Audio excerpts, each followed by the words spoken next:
May I coming ma'am? Yes coming. Ma'am আমি যথেষ্ট চেষ্টা করছি, কিন্তু ওরা আমাদের কোম্পানির প্রতি কোনো রকম ভরসা পাচ্ছে না।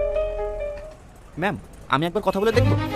দুদিন জয়েন করা হলো না, নিজেকে বড় হুনো ভাবতে শুরু করেছো নাকি? আমাদের কোম্পানির সাথে সাথে সেই কোম্পানিকে প্রফিট দেখাতে হবে, তাহলেই তারা আমাদের কোম্পানির প্রতি ভরসা পাবে এবং কাজ দেবে। এক্সিলেন্ট, একদম ঠিক বলেছো। তাহলে বিষয়টা তুমিই দেখো। Okay ma'am. ছেলেটা কিন্তু ভেরি ট্যালেন্টেড। কিছু মনে না করলে একটা কথা বলবো? প্রতিটা মেয়ে কিন্তু মনের মানুষ হিসেবে এমন একটা ছেলের স্বপ্ন দেখে যে স্মার্ট, হ্যান্ডসাম, ট্যালেন্টেড। এই ছেলেটার মধ্যে কিন্তু সবগুলোই আছে। স্যার তো তোর জন্য ছেলে দেখছে, এই ছেলেটা কিন্তু তোর জন্য খারাপ হবে না, ভেবে দেখতে পারিস।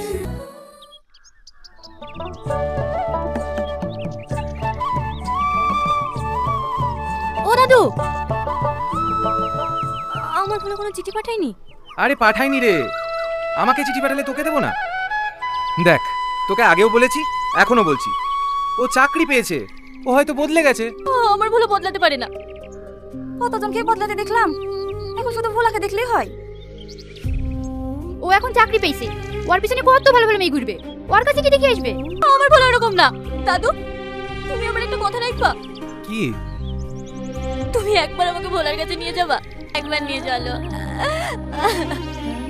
আচ্ছা ঠিক আছে, কাঁদিস নি।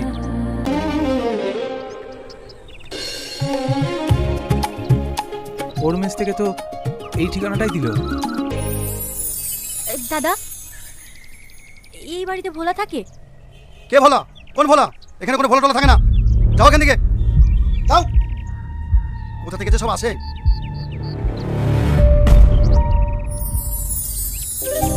এই তোমার ভোলা। তুই এখানে? দাদু আমাকে এখানে নিয়ে আসলো। গ্রামের সবাই বলছিল তুই নাকি বদলে গেছিস। দাদু, তোমাকে বলেছিলাম না আমার বলে বদলাইনি?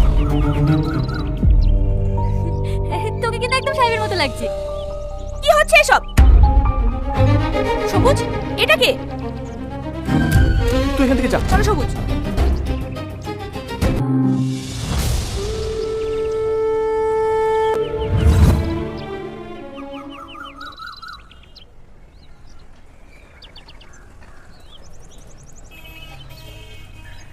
এ হচ্ছে আমার বন্ধুর ছেলে।